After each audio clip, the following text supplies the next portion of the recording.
Hello students, आपका स्वागत है हमारे चैनल फिजिक्स स्कॉलर में। देखिए, फर्स्ट चैप्टर हमने कंप्लीट कर लिया है, ठीक है। अब सेकंड चैप्टर जो मीन्स चैप्टर 3 जो है, चैप्टर 2 तो हमने कंप्लीट कर लिया, चैप्टर 3 जो है उसको स्टार्ट करने के पहले, क्योंकि मोशन स्ट्रेट लाइन है, सबसे पहले हमें ये वेक्टर एनालिसिस पढ़ना जरूरी है, ठीक है। क्योंकि चैप्टर 3 में मोशन इन स्ट्रेट लाइन जब हम स्टडी करेंगे तो हमें देखेंगे डिस्टेंस, डिस्प्लेसमेंट, वेलोसिटी, एक्सेलरेशन, बहुत से वेक्टर क्वांटिटी मिलेंगी। तो उस पर कुछ न्यूमेरिकल्स हमें सॉल्व करने हैं और रिलेटिव मोशन भी आएगा। तो ये सारी चीज वेक्टर को ही फॉलो करते हैं, इसलिए हमें वेक्टर को सबसे पहले जानना जरूरी होता है। इसलिए सबसे पहले हम पढ़ेंगे वेक्टर एनालिसिस, और इसको पढ़ने के बाद तब हम चैप्टर 3 स्टार्ट करेंगे, जिसमें velocity, displacement, acceleration, relative velocity in one dimension है, ठीक है। तो वेक्टर का कंसेप्ट क्लियर होना चाहिए, इसलिए हम सबसे पहले ये स्टार्ट करेंगे, उसके बाद आगे चलते हैं। चलिए आते हैं, स्टार्ट करते हैं वेक्टर एनालिसिस के बारे में। इसमें देखिए दो टर्म हमने लिखा है, स्केलर और वेक्टर। तो फिजिकल क्वांटिटी मैग्नीट्यूड और डायरेक्शन यदि के टर्म पर दो टाइप में हम कैटेगराइज कर सकते हैं, एक स्केलर और एक वेक्टर। स्केलर क्वांटिटी क्या होती है? स्केलर क्वांटिटी ऐसी क्वांटिटी जिसमें केवल मैग्नीट्यूड हो, कोई डायरेक्शन न हो, उसको हम क्या बोलते हैं? स्केलर। तो scalar quantities are those quantity which have only magnitude, ठीक है, but there is no concept of direction in this. बहुत सारे क्वांटिटीज हैं हम स्केलर जिसमें डायरेक्शन की जरूरत नहीं होती है, जैसे मास, वॉल्यूम, डेंसिटी, प्रेशर, ठीक है, और बहुत सारी चीजें हैं। हम इलेक्ट्रिक चार्ज की बात कर लें, charge, electric charge, electric current, ये सारे क्वांटिटीज क्या हैं, एक्सेट्रा। ये सारे क्वांटिटीज क्या हैं? स्केलर क्वांटिटी, क्योंकि इसमें डायरेक्शन नहीं है, केवल मैग्नीट्यूड होता है, ठीक है ना। मास की बात करें तो 10 kg, 5 kg, 3 kg केवल मैग्नीट्यूड है, कोई डायरेक्शन नहीं। वॉल्यूम की बात करें 1 लीटर, 100 लीटर, ml समथिंग, वो केवल मैग्नीट्यूड है, डायरेक्शन नहीं। डेंसिटी की भी बात करें, मास अपॉन वॉल्यूम, यदि ये स्केलर तो इन दोनों का डिवीजन ही डेंसिटी होता है, वो भी स्केलर क्वांटिटी होगा। तो ये स्केलर जितने भी हैं ये सब क्या है? ये इसमें कोई डायरेक्शन नहीं होगा, ठीक है। अब देखिए एक इंपॉर्टेंट चीज बताते हैं, इसमें लिखे स्केलर और वेक्टर, दोनों में थोड़ा अंतर है। जो स्केलर क्वांटिटीज हैं वो जितने भी अलजेब्रा हैं, लॉज ऑफ अलजेब्रा जो हम लोग पढ़े हैं, वो सब लॉज ऑफ अलजेब्रा को फॉलो करते हैं। ऑर्डिनरी लॉ ऑफ अलजेब्रा, जो भी ऑर्डिनरी लॉ ऑफ अलजेब्रा है उसको ये फॉलो करेंगे। जैसे ऑर्डिनरी लॉ ऑफ अलजेब्रा का मतलब क्या है बता दें आपको। जैसे सपोज कर लिए 2x + 3x इक्वल टू कितना हो जाएगा? 5x, ठीक है। ऐसे ही यदि हम मान लीजिए 2x × 3x तो 6x² आ जाएगा, ठीक है। मीन्स कहने का ये मतलब है, दो नंबर्स यदि हम x को हटाएं, वेरिएबल, हम नंबर्स की बात करें, दो नंबर्स को आपस में हम ऐड करते हैं, ठीक है। जैसे मान लीजिए हम 2 और 3 को ऐड करें, कितना मिलेगा? 5। ये चीज वेक्टर में नहीं मिलेगा। दो वेक्टर का सम, यदि मान लीजिए एक वेक्टर का मैग्नीट्यूड 2 है, एक का 3 है, उनका सम 5 भी हो सकता है, 5 से अलग भी हो सकता है, 5 से अधिक भी हो सकता है, 5 से कम भी हो सकता है, ठीक है ना। ये वेक्टर स्केलर से इस टाइप से अलग हो जाता है, डिफरेंशिएट करता है इसको, ठीक है। वैसे हम प्रोडक्ट की बात करेंगे तो नॉर्मली 2 और 3 का यदि प्रोडक्ट करें कितना हो जाएगा? 2 × 3 = 6। लेकिन जब वेक्टर प्रोडक्ट हम करेंगे, सीखेंगे, उसमें ये फॉलो नहीं होता है। तो बेसिकली हम कह सकते हैं स्केलर जो है ये ordinary law of algebra follow करते हैं, ठीक है। लेकिन वेक्टर की बात हम करें, वेक्टर, तो वेक्टर ऐसा नहीं करते हैं। लेकिन वेक्टर को यदि हमें समझना है कि वेक्टर्स बेसिकली होते हैं, चलिए वेक्टर पढ़ते हैं। वेक्टर देखिए, स्केलर क्वांटिटी को हमने पढ़ लिया। स्केलर क्वांटिटी में केवल मैग्नीट्यूड होती है, लेकिन इस वेक्टर क्वांटिटीज में क्या होती है? मैग्नीट्यूड तो रहेगा, मैग्नीट्यूड के साथ साथ पहला क्या चीज इंपॉर्टेंट चीज है, इसमें एक स्पेसिफिक डायरेक्शन होना चाहिए। स्पेसिफिक डायरेक्शन पहला चीज। स्पेसिफिक डायरेक्शन का मतलब, जैसे सपोज कर लीजिए पार्टिकल हमारा ये मूव करना स्टार्ट किया, यहाँ से यहाँ गया, यहाँ से यहाँ गया, यहाँ से यहाँ गया, यहाँ से यहाँ गया, तो पार्टिकल का डायरेक्शन स्पेसिफिक नहीं है, हर एक पॉइंट पे इसका डायरेक्शन चेंज हो रहा है। तो ये क्वांटिटी किसको रिप्रेजेंट करेगी, यहाँ से यहाँ ये सब डिस्टेंस। लेकिन यदि एक स्पेसिफिक डायरेक्शन इसमें हो जाए, इनिशियल और फाइनल, इसको हम डिस्प्लेसमेंट बोलते हैं, तो ये वेक्टर क्वांटिटी हो जाएगी। ठीक है, तो पहला इसमें स्पेसिफिक डायरेक्शन होना चाहिए। दूसरा चीज जो इम्पोर्टेंट है कि law of parallelogram of vector addition follow करना चाहिए। ये हम पढ़ेंगे भी डिटेल में। Law of parallelogram of vector addition of two vector क्या होता है, आप बेसिकली बस ये जान लीजिए, r equal to P square plus Q square plus 2pq cos theta, ये होता है। इसके बारे में भी हम डिटेल में पढ़ेंगे। इसमें p और q दो वेक्टर्स हैं और थीटा इनके बीच का एंगल है, और r क्या है, रिजल्टेंट है इन दोनों वेक्टर्स का, बल्कि हम कहें रिजल्टेंट का मैग्नीट्यूड है, क्योंकि हम वेक्टर का रिप्रेजेंटेशन बताते हैं कैसे होता है। ठीक है ना, तो दूसरा पॉइंट ये हो गया। तीसरा और लास्ट पॉइंट है, ये होना चाहिए कि वेक्टर एडिशन जो होना चाहिए that should be commutative. a plus b is equal to p plus, यदि दो वेक्टर हैं या हम p प्लस q, p और q होंगे तो p plus q should be equal to q plus p। यदि ये है, ये तीन प्रॉपर्टी फॉलो कर रहा है तब तो वो वेक्टर होगा, अदरवाइज वेक्टर नहीं होगा। ठीक है ना, पहला क्या है, स्पेसिफिक डायरेक्शन होना चाहिए, इससे हमने बता दिया। सेकंड क्या है, law of parallelogram of vector addition follow करना चाहिए, हम पढ़ेंगे अभी डिटेल में। और तीसरा क्या है, जो वेक्टर एडिशन होना चाहिए शुड बी कम्यूटेटिव है, मीन्स पहले इसको ऐड कर दें या दूसरे को ऐड कर दें, ये और या रिवर्स करके ऐड कर दें, तब भी सेम होना चाहिए, तब तो ये वेक्टर होगा, अदरवाइज ये वेक्टर नहीं होगा। ठीक है, ये वेक्टर की बात आ गई। अब देखिए, बहुत से ऐसे फिजिकल क्वांटिटीज हैं जिसमें डायरेक्शन लगता है आपको कि डायरेक्शन है, उसके बाद भी वो वेक्टर नहीं है। जैसे एग्जांपल हम आपको देते हैं, इलेक्ट्रिक करंट, उसमें डायरेक्शन होता है पॉजिटिव प्लेट से नेगेटिव प्लेट, क्लास 10th में आपने पढ़ा होगा। इसमें क्या होता है, देखिए यदि हम करंट की बात करें और एक पॉजिटिव प्लेट से नेगेटिव प्लेट मूव कर रहा है, तो इसमें क्या, क्यों इसमें डायरेक्शन होने के बाद भी ये इलेक्ट्रिक करंट स्केलर होता है? क्यों? क्योंकि इसका डायरेक्शन एक यूनिट डायरेक्शन होता है, एक ही डायरेक्शन होता है, इसका डायरेक्शन चेंज नहीं होता है। ठीक है ना, यदि एक ही स्ट्रेट लाइन में डायरेक्शन हो केवल, या हम कहें यूनिट डायरेक्शन हो, तो यूनिट डायरेक्शन वाला कोई भी फिजिकल क्वांटिटी डायरेक्शन होने के बाद भी वो क्या होता है, स्केलर। इसीलिए करंट जो होता है वो क्या होता है, स्केलर होता है। ठीक है, ये चीज आप डिस्टेंस और डिस्प्लेसमेंट में भी पढ़ेंगे। यदि डिस्प्लेसमेंट और डिस्टेंस दोनों इक्वल कब होते हैं, जब एक स्ट्रेट लाइन में मोशन होता है। तो स्ट्रेट लाइन में जब मोशन होगा तो क्या होगा, एक ही डायरेक्शन में है, तो मोशन हो रहा है एक ही डायरेक्शन में हो रहा है, उस केस में हम डिस्प्लेसमेंट को ही डिस्टेंस भी एज्यूम कर सकते हैं। ठीक है, तो इलेक्ट्रिक करंट। और इम्पोर्टेंट चीज है, ये law of parallelogram of addition of two vector ये फॉलो नहीं करते हैं। ठीक है, वैसे ही सेकेंड जो है, ये तो इलेक्ट्रिक करंट की बात हो गई। दूसरा हम इलेक्ट्रिक प्रेशर की बात करें। प्रेशर, तो प्रेशर हम जानते हैं क्या होता है, फोर्स पर यूनिट एरिया। तो प्रेशर का जो डायरेक्शन क्या होता है, फोर्स जैसे हम लगाते हैं सरफेस पर, इस सरफेस पर फोर्स लगा रहे हैं तो force perpendicular to this surface area, तो प्रेशर का डायरेक्शन क्या होगा, इस सरफेस एरिया के परपेंडिकुलर होगा। तो एक यूनिक डायरेक्शन है, केवल हमेशा इसके परपेंडिकुलर ही होगा, इसलिए ये जो प्रेशर है ये भी हमारा क्या होगा, एक स्केलर क्वांटिटी होगा। ठीक है,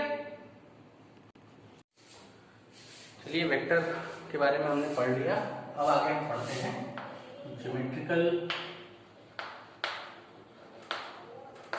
ज्योमेट्रिकल रिप्रेजेंटेशन ऑफ वेक्टर।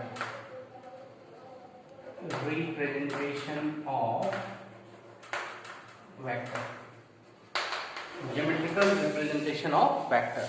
ठीक है, किसी भी वेक्टर का ज्योमेट्री कैसे उसको हम दिखाते हैं, तो देखिए किसी भी वेक्टर को हम एक लाइन सेगमेंट से दिखा देते हैं। ठीक है, लाइन सेगमेंट जिसके दो एंड्स हों। ठीक है, the vector can be represented by line segment. और जो इसका लेंथ हो जाएगा, length of this line segment, suppose हम इसको ले लेते हैं ए बी। ठीक है, तो line of this length of this line segment will be the magnitude of the vector, और इस पर हम एक एरो लगा देते हैं, so this arrow will give the direction of this vector। क्योंकि वेक्टर में क्या होता है, मैग्नीट्यूड के साथ साथ एक स्पेसिफिक डायरेक्शन होना चाहिए। तो इसका लेंथ ही इसका क्या हो जाएगा, मैग्नीट्यूड, यानी ए बी क्या हो जाएगा इसका मैग्नीट्यूड, और ये एरो क्या रिप्रेजेंट करेगा, डायरेक्शन।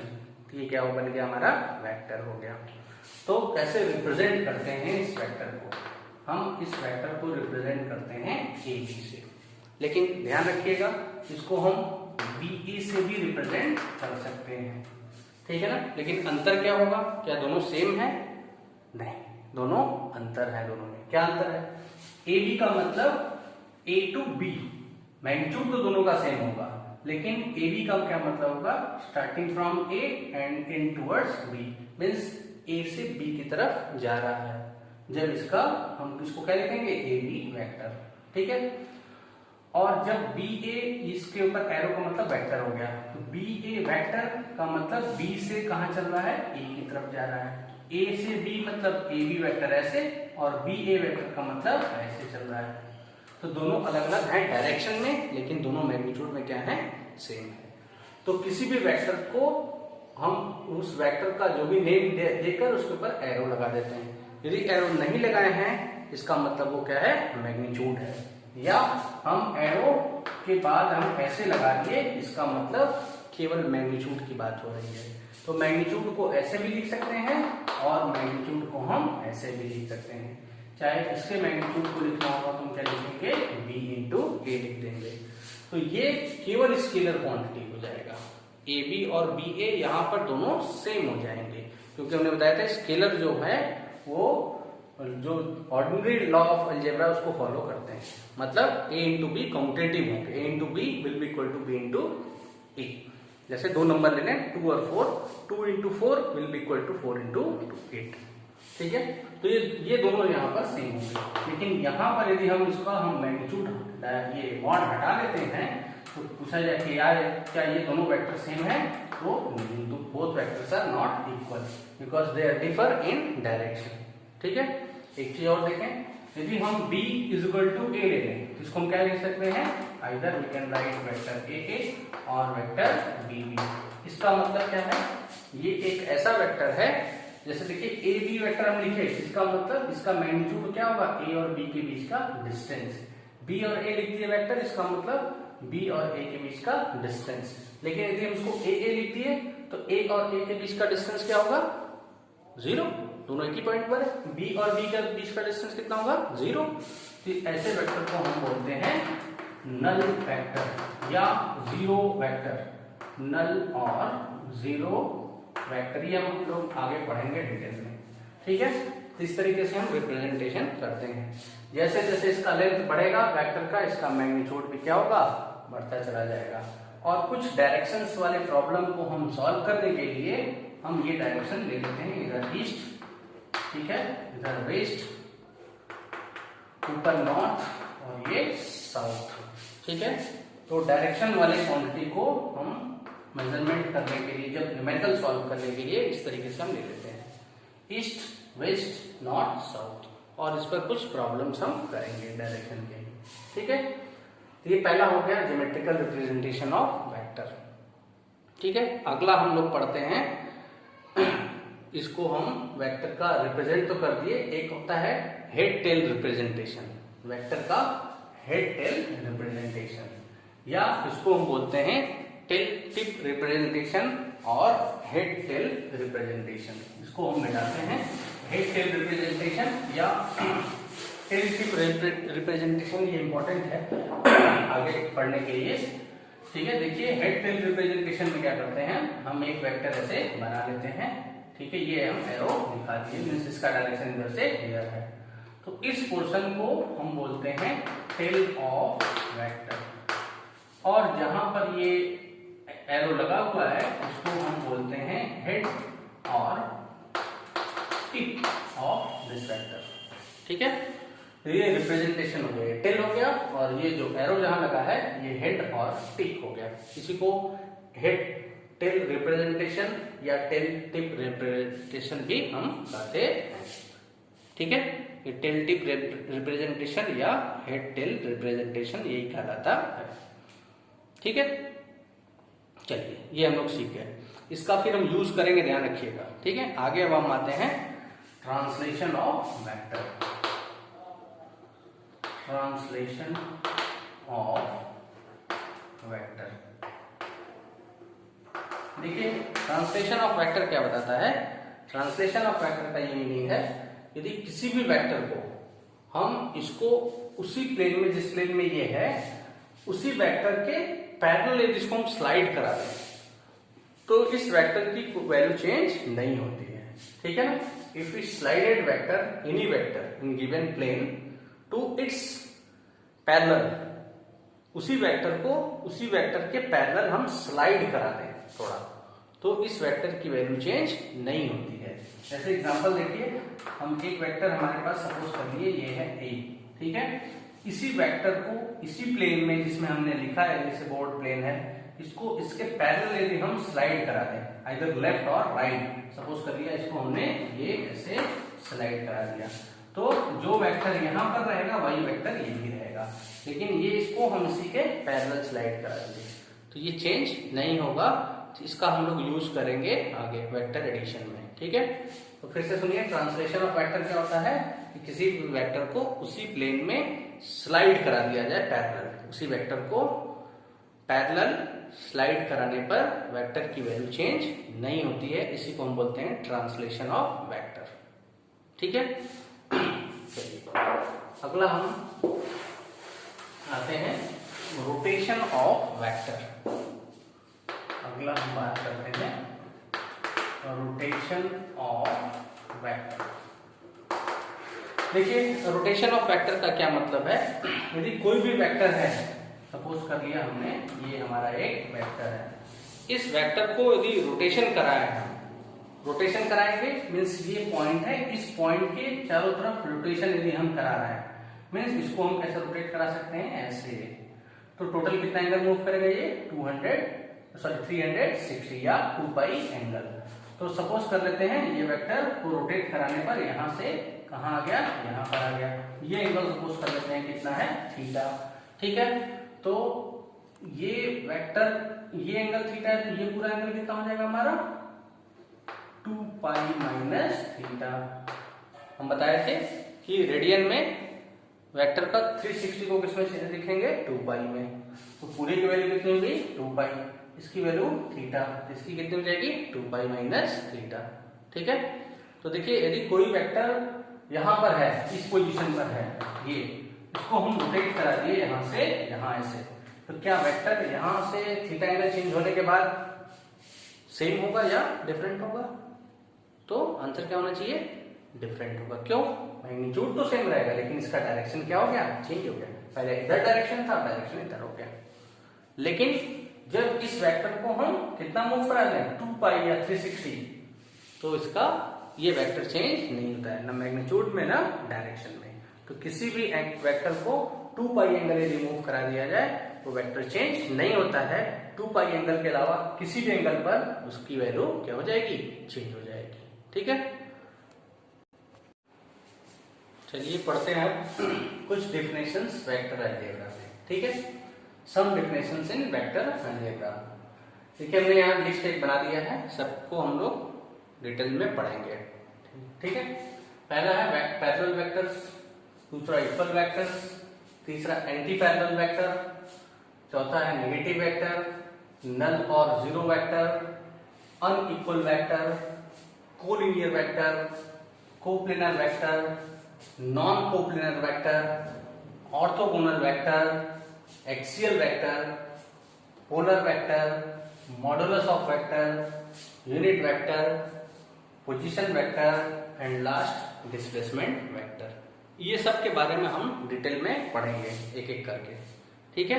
तो आप सब इसको नोट कर लीजिए, टोटल 16 है, हम पहले से स्टार्ट करेंगे और सबको हम इरेज करेंगे कि पैरेलल वेक्टर से स्टार्ट करते हैं क्या होता है, ठीक है। तो आपको हम टाइम दे रहे हैं, आप नोट कर लीजिए, इसके बाद हम स्टार्ट करते हैं, ठीक। चलिए आइए स्टार्ट करते हैं। पहला पैरेलल वेक्टर,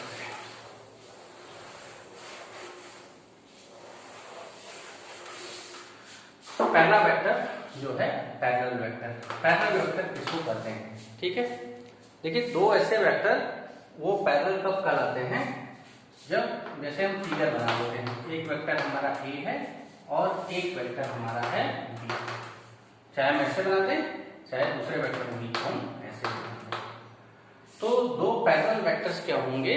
ऐसे वेक्टर्स जिनके मैग्नीट्यूड सेम भी हो सकते हैं और डिफरेंट भी हो सकते हैं। मीन्स ये लेंथ इस लेंथ के या इस लेंथ के इक्वल भी हो सकता है और डिफरेंट भी हो सकता है, लेकिन दोनों के बीच का जो डायरेक्शन है वो एक ही होगा, या दोनों के बीच का एंगल हम कहें वो कितना होगा?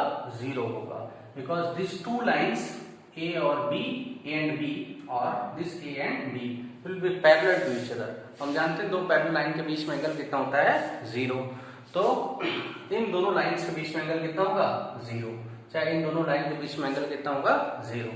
ठीक है, तो पैरेलल वेक्टर में क्या होगा? या तो दोनों वेक्टर के मैग्नीट्यूड सेम हो सकते हैं और डिफरेंट भी हो सकते हैं, लेकिन दोनों एक ही डायरेक्शन में होंगे। या हम कह सकते हैं कि angle between to parallel vectors will be always 0। तो डेफिनेशन लिख सकते हैं आप पैरेलल वेक्टर्स का। क्या होगा कि two vectors having same magnitude और different magnitude may be same or different, but both vector will be parallel to each other. It means the angle between these two vector will be 0 always. ठीक है, इसको हम क्या बोलते हैं? Parallel vector. ठीक है, ये पहला डेफिनेशन हो गया पैरेलल वेक्टर का। ठीक है, कि दोनों के बीच का एंगल कितना होगा? 0। तो हम देखिए ऐसे लिख सकते हैं, mod of A is not equal to mod of b, but in some case it may be, some case mod of a will be equal to mod of b, but theta will be 0। theta is what? is the angle between these two। और angle को कैसे दिखाते हैं, शायद हम किसी एक video में स्किप कर गए होंगे बताना। देखिए एंगल यदि हमें बताना है किसी भी दो वेक्टर के बीच में, तो हम क्या करते हैं? दो वेक्टर के टेल को आपस में कोइंसाइड करा देते हैं। एक वेक्टर सपोज कर लीजिए वेक्टर ए है, ये वेक्टर बी है, तो हमें इसके बीच का एंगल फाइंड आउट करना है। क्या करेंगे? दोनों के टेल को एक ही के पास एक ही पॉइंट पे ला देंगे। अब इनके बीच का जो एंगल होगा ये क्या होगा? Angle between two vectors. तो यहाँ angle theta will be angle between vector A and vector B. एक चीज और आप कर सकते हैं कि ये भी एक एंगल बनेगा ए और बी के बीच में। ये टोटल कितना हो जाएगा? 2 पाई। ये थीटा है तो ये कितना हो जाएगा? 2 पाई माइनस थीटा। तो ध्यान दीजिए, हमेशा जो एंगल होता है दो वेक्टर के बीच में, जो दो एंगल में जो छोटा एंगल होगा, जैसे थीटा यदि छोटा है 2 पाई माइनस थीटा से, तो ये एंगल क्या हो जाएगा आपका? छोटा। ये दो वेक्टर के बीच का एंगल कहलाएगा। ठीक है, तो यहाँ पर 0 होने का क्या मतलब है? ये 0 कब होगा? जब ये वेक्टर लाई कर जाएगा इस पर, या दोनों वेक्टर एक ही पे लाई करें या दोनों पैरेलल हो। ठीक है, तो ये हो जाता है हमारा पैरेलल वेक्टर। ठीक, चलिए देखते हैं दूसरा जो है वो है इक्वल वेक्टर। इक्वल वेक्टर, देखिए इक्वल वेक्टर भी पैरेलल वेक्टर का ही एक एग्जांपल है। जैसे हमने क्या लिखा था? पैरेलल वेक्टर ए और एक पैरेलल वेक्टर हमने ले लिया था बी, लेकिन हमने बताया था पैरेलल वेक्टर में क्या होता है? Mod of A will not equal to mod of B always. हमेशा नहीं होगा, किसी पर्टिकुलर केस में हो सकता है। जिस पर्टिकुलर केस में यदि मॉड ऑफ ए और मॉड ऑफ बी यदि इक्वल हो जाए किसी पर्टिकुलर केस में, उसी को क्या बोलते हैं? Equal vector. Means equal vector क्या है? एक पैरेलल वेक्टर ही है। मीन्स इनके बीच का एंगल कितना होगा? वही 0, या हम कहें बोथ आर पैरेलल और both lie on same axis, दोनों एक ही पे लाइन करते हो। ठीक है, तो इक्वल वेक्टर होंगे। लेकिन इसमें और पैरेलल वेक्टर में डिफरेंस क्या है? उसमें दोनों का मैग्नीट्यूड सेम भी हो सकता है, डिफरेंट भी, लेकिन इक्वल वेक्टर में हमेशा दोनों का मैग्नीट्यूड क्या होगा? सेम होगा। तो हम कह सकते हैं कि इक्वल वेक्टर क्या होंगे? Two parallel vectors which have same magnitude are called equal vector. तो जितने भी इक्वल वेक्टर्स हैं वो पैरेलल वेक्टर होंगे। Means all equal vectors will be parallel, but its converse will not true. इसका उल्टा कर दिया जाए कि सभी पैरेलल वेक्टर इक्वल होंगे तो पॉसिबल नहीं है, क्योंकि उनका मैग्नीट्यूड डिफरेंट भी हो सकता है। ठीक है, चलिए आते हैं तीसरा, anti parallel vector. Anti parallel vector ठीक है। देखिए पैरेलल और एंटी पैरेलल में आपको तो समझ में आ ही रहा होगा। पैरेलल वेक्टर में क्या होंगे, दोनों एक ही डायरेक्शन में होंगे, दोनों पैरेलल होंगे लेकिन एक ही डायरेक्शन में होंगे। एंटी पैरेलल का मतलब ये भी वेक्टर ऐसे है, ये भी वेक्टर ऐसे है, लेकिन डायरेक्शन क्या हो जाएगा, उल्टा हो जाएगा। ठीक है, यदि इसमें डायरेक्शन लेफ्ट टू राइट है, इसमें डायरेक्शन कहाँ हो जाएगा, राइट टू लेफ्ट। ठीक है, तो जैसे पैरेलल वेक्टर वैसे ही एंटी पैरेलल वेक्टर होगा। क्या होगा, यहाँ पर हम क्या लिखेंगे, mod of A will not equal to mod of B. कोई जरूरी नहीं कि हमेशा हो, किसी पर्टिकुलर कंडीशन में हो सकता है, लेकिन हमेशा जरूरी नहीं है कि दोनों इक्वल होंगे। दूसरा चीज हमने बताया था, पैरेलल वेक्टर में दो वेक्टर के बीच का एंगल कितना होता है, 0, लेकिन यहाँ पर दो वेक्टर के बीच का एंगल कितना होता है, 180। एक वेक्टर ऐसे है, दूसरा वेक्टर ऐसे है, एक वेक्टर ये, एक वेक्टर ये, सपोज कर लेते हैं ओ ए और ओ बी, तो इनके बीच का एंगल कितना हो जाएगा, 180 डिग्री। तो ये 180 बनेगा इनके बीच का एंगल। तो ऐसे वेक्टर क्या करेंगे, anti parallel vector. Anti parallel vectors क्या हो गए, those vector which are anti parallel to each other, और both vectors may be same magnitude or different, but the angle between these two vector should be 180 degree। ठीक है, तो ऐसे vector को हम क्या बोलते हैं, एंटी पैरेलल वेक्टर को। चलिए चौथा पढ़ते हैं हम, निगेटिव वेक्टर।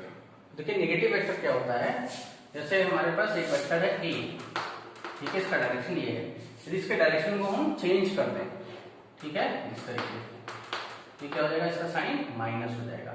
माइनस साइन क्या बताएगा, इधर का साइन प्लस है, इधर का माइनस, इसका मतलब दोनों वेक्टर तो मैग्नीट्यूड में सेम है लेकिन डायरेक्शन में डिफर है एक दूसरे से। तो निगेटिव वेक्टर्स क्या होंगे, दो एंटी पैरेलल ये भी वेक्टर है, देखिए इसका डायरेक्शन इधर, इसका डायरेक्शन इधर है, लेकिन इस वेक्टर का हमने क्या कर दिया है, रिवर्सल। तो reversal of any vector is called negative vector. और निगेटिव वेक्टर कैसे हैं, एंटी पैरेलल है। यहाँ दोनों का मैग्नीट्यूड क्या होगा, सेम होगा। Mod of A is equal to, इसको भी चेंज कर दिया जाए, वही सेम हो जाएगा, मॉड ऑफ। ठीक है, तो कहने का ये मतलब है, जैसे हमने पढ़ा था पैरेलल और equal vectors, parallel vectors same direction में लेकिन मैग्नीट्यूड सेम या डिफरेंट हो सकते हैं। यहाँ पर निगेटिव वेक्टर में क्या होंगे, मैग्नीट्यूड, एंटी पैरेलल वेक्टर में हमने क्या पढ़ा था कि दो अपोजिट डायरेक्शन में मींस एंगल कितना होगा, यहाँ पर भी एंगल कितना होगा, 180। तो एंटी पैरेलल में दो वेक्टर के बीच का एंगल कितना होता है, 180। यहाँ भी दोनों के बीच का एंगल कितना हो जाएगा, 180। लेकिन एंटी पैरेलल में दोनों के मैग्नीट्यूड सेम हो भी सकते हैं और नहीं, ठीक है, लेकिन यहाँ निगेटिव वेक्टर में दोनों के मैग्नीट्यूड क्या होंगे, सेम। ठीक है, तो negative vectors are those anti parallel vectors which have same magnitude. यदि एंटी पैरेलल कर दिया मींस थीटा ऑलरेडी हमें नोन है 180 डिग्री। ठीक है, तो ये आ गया हमारा निगेटिव वेक्टर। अगला हम पांचवा पढ़ते हैं, नल और जीरो वेक्टर।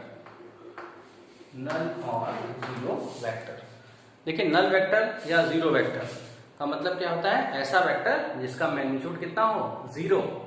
ठीक है, such a vector whose magnitude is 0 called null vector और जीरो वेक्टर। तो कहाँ मिलेगा, अभी हम पढ़ेंगे सर्कुलर मोशन। सर्कुलर मोशन में हम जानते हैं कोई भी पार्टिकल ले ली है, यदि यूनिफॉर्म सर्कुलर मोशन है तो स्पीड इसका, या हम सर्कुलर मोशन की बात न करें क्योंकि इसमें सर्कुलर मोशन में स्पीड कांस्टेंट होता है, वेलोसिटी चेंज होती है।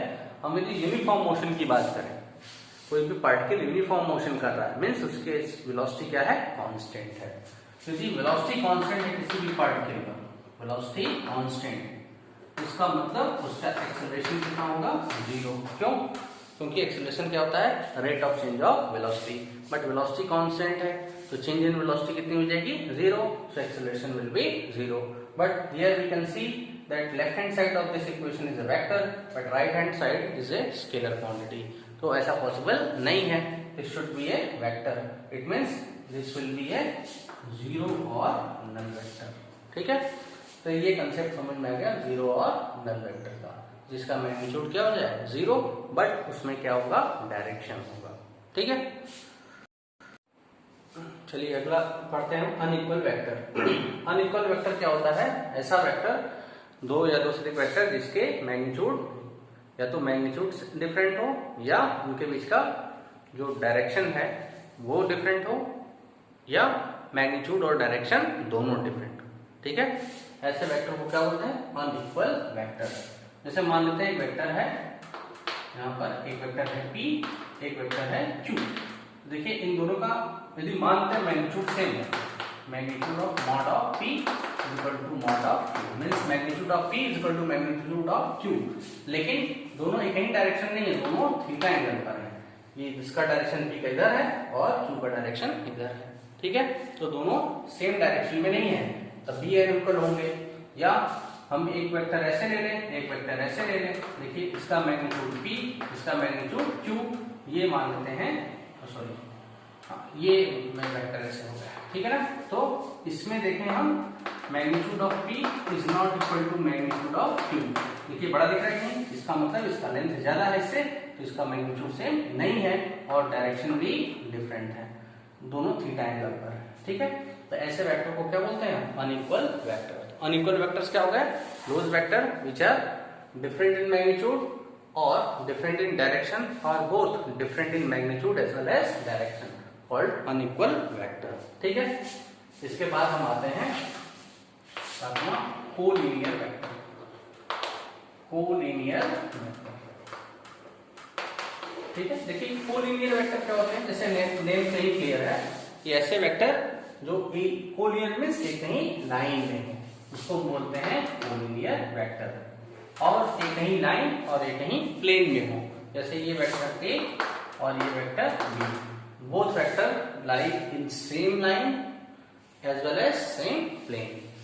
So these two vector are called collinear vector. इसलिए इन दोनों वेक्टर को हम collinear vector बोलते हैं, ठीक है। अगला आठवां आता है नेक्स्ट, जो है कोप्लेनर वेक्टर। कोप्लेनर वेक्टर, देखिए कोप्लेनर वेक्टर बताने के पहले हम आपको कोऑर्डिनेट सिस्टम बताते हैं। कोऑर्डिनेट सिस्टम जैसे ये x हो गया, ये y हो गया और ये z हो गया। तुम जानते हैं 3 डायमेंशन हमारे पास है, 3 डायमेंशन, इसको कार्टेशियन कोऑर्डिनेट बोलते हैं। x एक्सिस, y एक्सिस और z एक्सिस। x और y के बीच का एंगल कितना होता है? 90।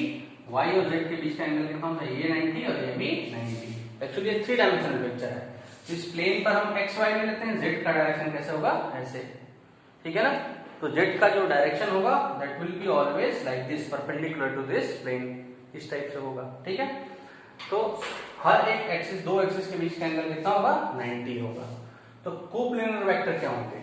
जैसे हमारा एक प्लेन हो गया xy, एक प्लेन हो गया yz, एक प्लेन हो गया zx, तो 3 हमारे पास यहाँ प्लेन हो गए।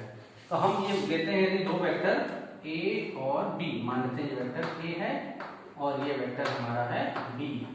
तो ये वेक्टर a और वेक्टर b, ये दोनों एक ही प्लेन xy में है, इसलिए इसको बोलेंगे कोप्लेनर वेक्टर, ठीक है ना। तो कोप्लेनर वेक्टर क्या होंगे? 2 or more than 2 vectors which lie in same plane। जैसे ये a और b दोनों कोप्लेनर वेक्टर है, क्यों? Because both lie in same plane xy plane. वैसे यदि हम मान लें y और z प्लेन में है, y इधर हो गया, z इधर हो गया, इस प्लेन में यदि कोई एक्सिस है, मान लेते हैं इसमें हम कोई वेक्टर 2 ले लेते हैं, ऐसे और ऐसे, तो सपोज कर लेते हैं p है और ये q। तो p and q are again a coplanar vector. Why? Because these two vector lie in yz plane, ठीक है। ये भी कोप्लेनर वेक्टर होंगे, ये भी कोप्लेनर वेक्टर होंगे। लेकिन p और b पूछा जाए क्या ये कोप्लेनर वेक्टर हैं? तो नहीं, they are not coplanar vector. और ऐसे वेक्टर को हम क्या बोलते हैं? नॉन कोप्लेनर वेक्टर, जो 9th है, ठीक है। 9th वाला क्या है? Non coplanar vector. तो ऐसे वेक्टर, दो या दो से अधिक वेक्टर जो अलग अलग प्लेन में हो, जैसे हम यहाँ से एक को यहाँ मिटा देते हैं, एक को यहाँ से हम मिटा देते हैं, ठीक है ना। अब देखिए यहाँ पर क्या है? वेक्टर a, वेक्टर a, ये वेक्टर a किस प्लेन में है? वेक्टर a ये xy प्लेन में है, xy प्लेन। लेकिन वेक्टर p जो है किस प्लेन में है? ये y z प्लेन में है। ऐसे ही कोई वेक्टर सपोज कर लेते हैं हम यहाँ पर b, यहाँ पर आ गया, तो ये वेक्टर b जो है किस प्लेन में है? ये x z प्लेन में है। इसका मतलब vector a, vector b and vector p ये सब क्या है? नॉन कोप्लेनर वेक्टर है, क्योंकि ये अलग अलग प्लेन में लाई कर रहे हैं, ठीक है। चलिए आइए अगला पढ़ते हैं 10th ऑर्थोगोनल वेक्टर। देखिए ऑर्थोगोनल वेक्टर क्या होते हैं, जो हमारा कार्टेशियन कोऑर्डिनेट है x, y और z, ये तीनों एक दूसरे के क्या हैं, परपेंडिकुलर। एक्स एक्सिस को हम क्या बोलते हैं, ऑर्थोगोनल एक्सिस। तो ऐसे एक्सिस जो सभी एक दूसरे के 90 एंगल हो, ऑर्थोगोनल एक्सिस। और इस एक्सिस के अलोंग जो वेक्टर यदि हम कंसीडर करते हैं उसको हम बोलते हैं ऑर्थोगोनल वेक्टर। जैसे मान लीजिए हमें एक्स एक्सिस में कुछ पर्टिकुलर डिस्टेंस चलना है, ठीक है, यहाँ से यहाँ पर आ गया, सपोज कर लेते हैं ये डिस्टेंस कितना है, x है, लेकिन इसे हम वेक्टर फॉर्म में रिप्रेजेंट करना है, तो क्या करेंगे, इस पे हम जो वेक्टर लेंगे, यानी हम क्या करते हैं, यूनिट वेक्टर से मल्टीप्लाई करते हैं। अभी हम लोग पढ़ेंगे उसको बोलते हैं ऑर्थोगोनल यूनिट वेक्टर या ऑर्थोगोनल यहाँ वेक्टर की बात करते हैं। तो देखिए एक्स एक्सिस में, वाई एक्सिस में और जेड एक्सिस में यदि वेक्टर बनाना है तो हम एक यूनिट वेक्टर से मल्टीप्लाई कर देते हैं। इसमें आई कैप, जे कैप और के कैप। अभी हम यूनिट वेक्टर आगे पढ़ने वाले हैं। तो जैसे ही हम इसमें एक डायरेक्शनल क्वांटिटी है, ये मैग्नीट्यूड है और ये डायरेक्शन है, ऐसे ही ये कैप वाला जितना है ये डायरेक्शनल क्वांटिटी है, ठीक है ना, इसमें डायरेक्शन है, यानी ये वेक्टर है। आई कैप, जे कैप, के कैप ये सब यूनिट वेक्टर हैं along x axis, y axis and z axis. Means I cap is the unit vector along x axis, j cap is the unit vector along y axis and k cap is the unit vector along z axis. क्या इसका need है, need ये है कि इधर हमें direction चाहिए था, हमारे पास मैग्नीट्यूड था, हम इस मैग्नीट्यूड में इस डायरेक्शनल क्वांटिटी से मल्टीप्लाई कर दिए, वेक्टर बन गया। क्योंकि वेक्टर में क्या होता है, मैग्नीट्यूड के साथ डायरेक्शन आ गया, तो केवल मैग्नीट्यूड था या डायरेक्शन से मल्टीप्लाई कर दिया, वेक्टर बन गया, ठीक है। तो ये आई कैप, जे कैप और के कैप ये सब क्या है, आई कैप, जे कैप एंड के कैप, ये तीनों क्या हो गए हमारे ऑर्थोगोनल वेक्टर हो गए, ठीक है, ये क्लियर हो गया। आते हैं 11 अगला, ये axial vector.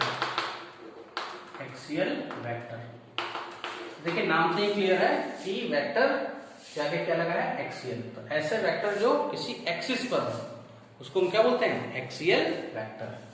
So such a vector which lie on any axis called axial vector. जैसे एग्जांपल जो है ये है एंगुलर डिस्प्लेसमेंट।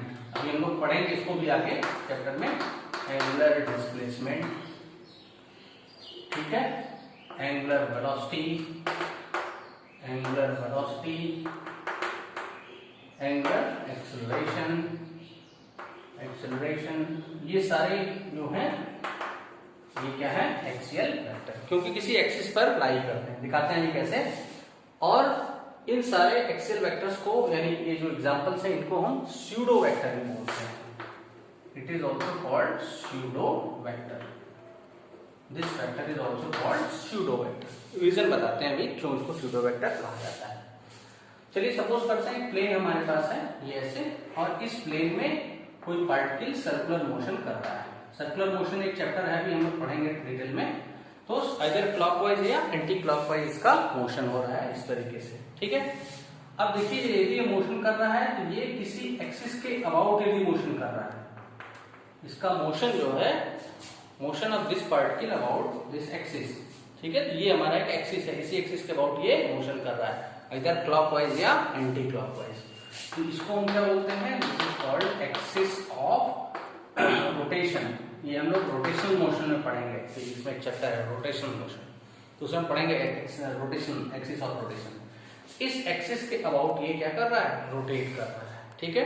बहुत सारे रोटेशनल मोशन हम लोग देखे हैं, जैसे अर्थ अपने एक्सिस के अबाउट क्या करता है, रोटेट करता है, रोटेशनल मोशन है। तो जो उसका एक्सिस क्या है, उस अर्थ का अपना जो एक्सिस है उसी के अबाउट वो रोटेशन करता है, उसको एक्सिस ऑफ रोटेशन हम बोलते हैं। बहुत सारे एग्जांपल है, फैंस हैं, फैन भी यदि मूव करता है उसके विंग्स, तो जिससे वो हैंगिंग पोजीशन में रहता है, वो एक्सिस क्या होता है, एक्सिस ऑफ रोटेशन, और वो विंग्स उसके अबाउट मूव करते हैं, तो ये एक्सिस ऑफ रोटेशन हो गया। तो जब एक्सिस ऑफ रोटेशन के अबाउट पार्टिकल मूव करता है, angular displacement, angular velocity, angular acceleration, ये सारे, या टॉर्क की बात करें हम, टॉर्क वो भी इसी एक्सिस पर लाई कर, सॉरी इस एक्सिस पर लाई करते हैं, एक्सिस ऑफ रोटेशन पर, इसीलिए इसको बोलते हैं एक्सियल वेक्टर। तो एक particle move on circular path, mean circular motion occur, तो क्या होता है, angular displacement, angular velocity, angular acceleration, torque, many things will lie on this axis of rotation, इसलिए इसको बोलते हैं axial vector. Second thing, why it is called pseudo vector, क्योंकि इसके पॉइंट्स जो हैं एक इन पॉइंट फिक्स नहीं होते हैं, किस एक्सिस के किस पॉइंट पर इसके स्टार्टिंग पॉइंट होंगे या एंड पॉइंट होंगे वो फिक्स नहीं होते हैं, इसलिए इसको हम स्यूडो वेक्टर भी कहते हैं। ठीक है ना, ये हमारा हो गया एक्सियल वेक्टर। ठीक, चलिए आइए अगला करते हैं हम पोलर वेक्टर। ठीक है, देखिए पोलर वेक्टर क्या होता है, ऐसा वेक्टर जैसे एक्सियल वेक्टर में क्या होता है, जो भी फिजिकल क्वांटिटी है जैसे angular displacement, angular velocity, angular acceleration, ये सभी एक ही उस एक्सिस पर लाई करते हैं जो एक्सिस ऑफ रोटेशन होता है, यानी एक्सियल वेक्टर कहलाता है। लेकिन पोलर वेक्टर क्या होता है, वो भी एक एक्सिस पर ही लाई करने वाले वेक्टर्स हैं। ठीक है, लेकिन इनके एंड पॉइंट क्या होते हैं, या हम कहें tail of this vector is fixed. जबकि हम लोग जो इसके पहले वेक्टर पढ़े थे पोलर वेक्टर के पहले, वो उसमें एक्सियल वेक्टर, उसमें स्टार्टिंग पॉइंट उसके फिक्स नहीं होते थे, इसलिए इसको स्यूडो वेक्टर कहा जाता था। But this vector are real vector, polar vector. तो ऐसे वेक्टर जो किसी एक्सिस पर लाई करें और उनके पॉइंट्स इन पॉइंट्स हों, उसको हम क्या बोलते हैं, पोलर वेक्टर। जैसे डिस्प्लेसमेंट की हम बात करें, ठीक है, जैसे हम वेलोसिटी की बात करें, लेकिन एंगुलर डिस्प्लेसमेंट लग जाएगा तो वो एक्सियल हो जाएगा। ठीक है, एंगुलर वेलोसिटी लग जाएगा तो वो क्या हो जाएगा, एक्सियल हो जाएगा। फोर्स एक्सेट्रा, ये सारे जो एग्जांपल्स हैं ये पोलर वेक्टर, क्योंकि सभी के एंड पॉइंट्स क्या हैं, फिक्स्ड हैं। ठीक है, ये 12th हो गया पोलर वेक्टर। थर्ड थिंग हम आते हैं वो मॉडुलस ऑफ वेक्टर।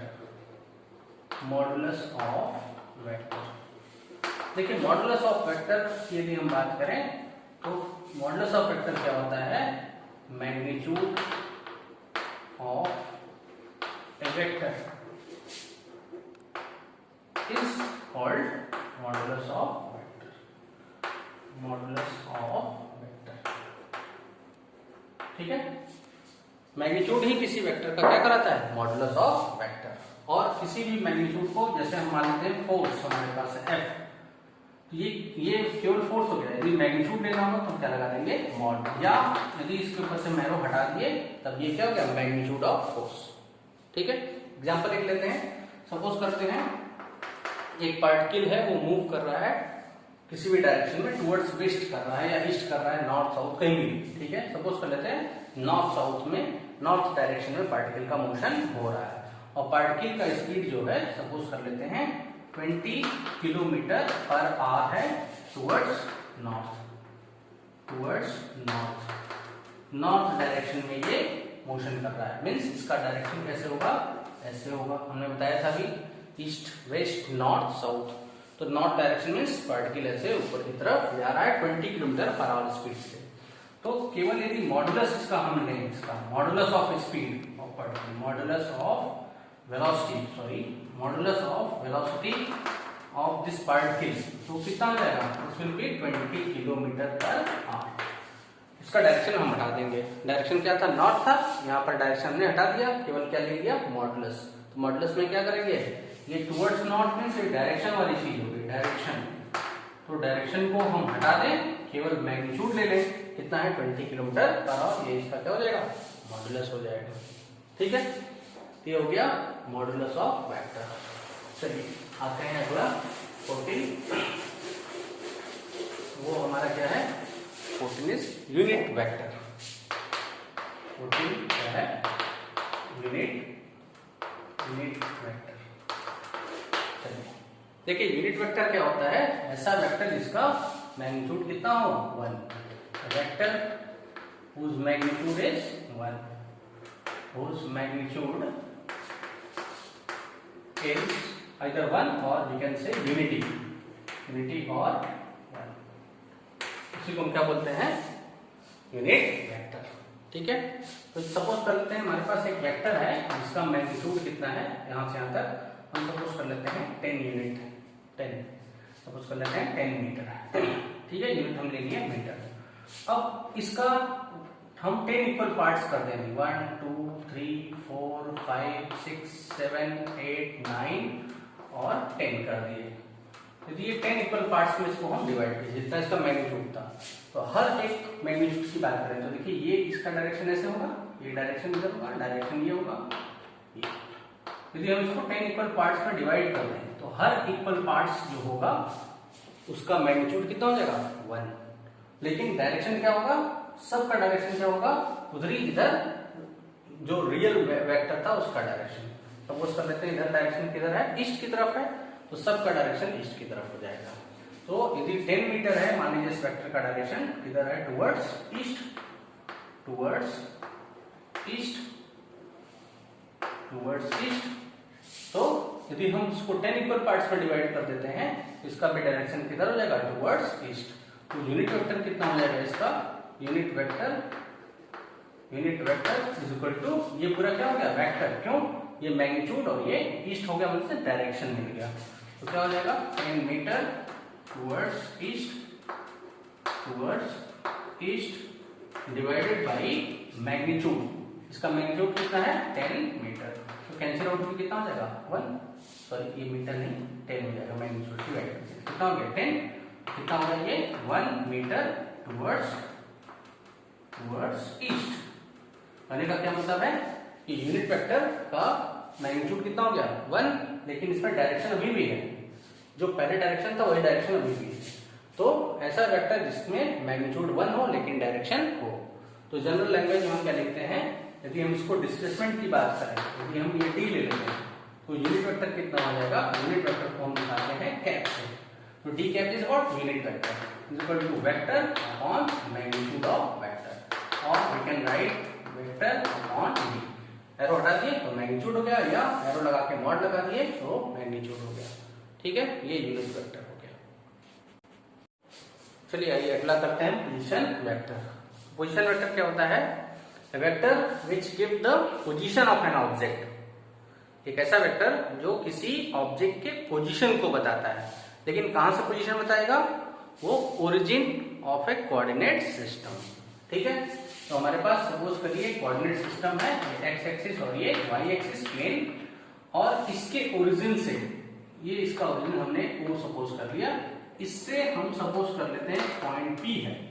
तो इस पी का ऑब्जेक्ट यहां पर है, इस पी का जो पोजीशन है वो कहां से लिया जाएगा, from O, means origin of this coordinate system. So this OP will be called position vector. This OP is what, position vector, इसी को हम बोलते हैं पोजीशन वेक्टर। क्लियर। तो पोजीशन वेक्टर क्या बताता है, position of a vector quantity from origin of coordinate system. ये एंगल हम सपोज कर लेते हैं थीटा है, तो जैसे जैसे एंगल चेंज होगा, हमने बताया था, इसको हम एरो यहां बनाते हैं, तो जैसे जैसे एंगल चेंज होगा तो इसका वेक्टर भी चेंज होगा। बताया था क्यों, मैग्नीट्यूड तो सेम रहेगा लेकिन डायरेक्शन चेंज होगा। तो एक पर्टिकुलर एंगल पर हम पोजीशन वेक्टर बता सकते हैं। ठीक है, चलिए अब लास्ट हम देखते हैं 16, आपको जितना हमने बताया था वो है displacement vector. Displacement vector, displacement vector. ठीक है, देखिए डिस्प्लेसमेंट वेक्टर। फिर हम आते हैं कोऑर्डिनेट सिस्टम में। हम ये सपोज करते हैं कि कोई पार्टिकल एक प्लेन में मोशन कर रहा है। ठीक है, जैसे नॉर्मल जो पार्टिकल का मोशन होता है हम लोग जो देखते हैं वो 3 डायमेंशन में होता है, एक्स वाई जेड में, लेकिन यहाँ हम सब क्या सपोज कर रहे हैं, एक प्लेन में मोशन हो रहा है ऑब्जेक्ट का, और हम ये सपोज कर ले रहे हैं कि पार्टिकल या ऑब्जेक्ट यहाँ पर इस पोजीशन पर है। तो हम क्या करेंगे, यहाँ से इसका पोजीशन वेक्टर ड्रॉ करेंगे। क्या करेंगे, कोऑर्डिनेट सिस्टम के ओरिजिन से इस पॉइंट को हम मिला देंगे। We take this point as O and suppose this point is P, and we suppose that this particle is in motion. ये पार्टिकल या ऑब्जेक्ट मोशन में है, तो हम ये सपोज करते हैं कि ये पार्टिकल इधर लेफ्ट मूव करेगा, राइट मूव करेगा, इधर कहीं भी मूव कर सकता है। तो हम सपोज कर लेते हैं कि पार्टिकल कहाँ मूव कर रहा है, लेफ्ट में मूव कर रहा है या ऊपर मूव कर रहा है, और पर्टिकुलर टाइम के बाद इसका पोजीशन कितना हो जा रहा है, T। मीन्स पार्टिकल का मूवमेंट ऐसे हो रहा है, ये पोजीशन वेक्टर का डायरेक्शन ऐसे होगा। ठीक है, तो मान लेते हैं any time t position of the particle is at p, but this particle is in motion, so this particle will move from p to q at any time. किसी भी टाइम पर p से q पर मान लेते हैं move कर गया। तो जब q पे आया तो फिर हम इसको क्या करेंगे, इसके पोजीशन वेक्टर को यहां से हम मिला देंगे, ये इसका पोजीशन वेक्टर ये हो जाएगा। ठीक है, अब देखिए हम सपोज कर लेते हैं इसके पोजीशन वेक्टर को रिप्रेजेंट करते हैं r1 से, इसको रिप्रेजेंट करते हैं r2 से, और ये हमारा है पोजीशन वेक्टर r। क्लियर? ये r1 हो गया, इसका पोजीशन वेक्टर r2, और चूंकि मोशन p से q की तरफ हो रहा है तो हम डायरेक्शन लगा दिए इधर से। ठीक है, ये वेक्टर हो गया। अब देखिए ये ट्रायंगल रूल है, हम लोग आगे भी इसका यूज करेंगे। तो ट्रायंगल रूल में देखिए स्टार्ट कहां से हो रहा है, यहां से यहां कहां जा रहा है r1। ठीक है, हम ले लेते हैं इसको r1। ठीक है, प्लस ये कितना हो जाएगा r। ये वेक्टर एडिशन अभी हम बताएंगे आपको। एक वेक्टर का हेड और दूसरे वेक्टर का टेल जब कोइंसाइड करता है तो हम रिजल्टेंट निकालते हैं। जैसे मान लीजिए एक वेक्टर ये है, इसका इस वेक्टर का हम सपोज कर लेते हैं वेक्टर ऐसे है, इसका टेल हेड है और दूसरे का टेल ये कोइंसाइड कर रहा है ऐसे, तो रिजल्टेंट क्या होता है, ये होता है इसका रिजल्टेंट। ठीक है, ये वेक्टर मान लेते हैं a, ये वेक्टर मान लेते हैं b, ये वेक्टर मान लेते हैं r। तो वेक्टर एडिशन में भी हम पढ़ेंगे r इक्वल टू कितना हो जाएगा a प्लस b। ये वेक्टर एडिशन है, अभी हम पढ़ते हैं vector addition of two vector. तो देखिए सेम चीज यहाँ कर दी है, यहाँ से यहाँ कितना है r1, और इस वेक्टर के हेड पर दूसरे वेक्टर का टेल कोइंसाइड कर रहा है। ठीक है, क्योंकि वेक्टर जा रहा है ऐसे, तो यहाँ पर क्या होगा, हेड होगा वेक्टर का, ये टेल हो गया। ठीक है, तो r1 plus r will be equal to resultant vector. Resultant vector यहाँ क्या काम करेगा, r2। तो यहाँ पर r वेक्टर r को हम क्या लिख सकते हैं, r2 माइनस r1। ठीक है ना, तो यहाँ जो r है ये वेक्टर, इसी को क्या बोलते हैं, displacement vector. This r is what it is called displacement vector, and this displacement vector is expressed in term of position vector of the particle p as well as q। ठीक है, तो देखिए r जो हो गया r2 minus r1। एक चीज और आसान से समझे, वेक्टर हमेशा फाइनल और इनिशियल पॉइंट को चेक करता है। तो इसकी बात यदि हम वेक्टर करें पार्टिकल p से q जो आ रहा है, तो फाइनल पोजीशन कहाँ है, q है, और इनिशियल पोजीशन कहाँ है, p है। तो फाइनल पोजीशन p पर इस पार्टिकल का पोजीशन वेक्टर कितना है, r2, जो कि हमने लिखा है। ठीक है, और माइनस इनिशियल पोजीशन इस पार्टिकल का कहां पर है, p, इसका पोजीशन वेक्टर कितना है, r1 है। क्लियर है? सपोज कर लेते हैं पार्टिकल ऐसे जाता, तो फिर हम क्या करते हैं, इनिशियल पोजीशन r1 हो जाता, और इनिशियल पोजीशन फाइनल पोजीशन मान लेते हैं पार्टिकल यहाँ से कहीं यहाँ चला जाता, और यहाँ से हम इसका पोजीशन वेक्टर लिख लेते हैं, सपोज कर लेते हैं r3, ये पोजीशन मान लेते हैं q डैश हो जाता। तो फाइनल पोजीशन कितना हो जाता, q डैश, इनिशियल पोजीशन कितना होता, p। तो इस केस में पोजीशन वेक्टर या डिस्प्लेसमेंट वेक्टर r कितना होता, this will be equal to r3 minus r5। ठीक है, तो ये डिस्प्लेसमेंट वेक्टर है in terms of position vector. ठीक है।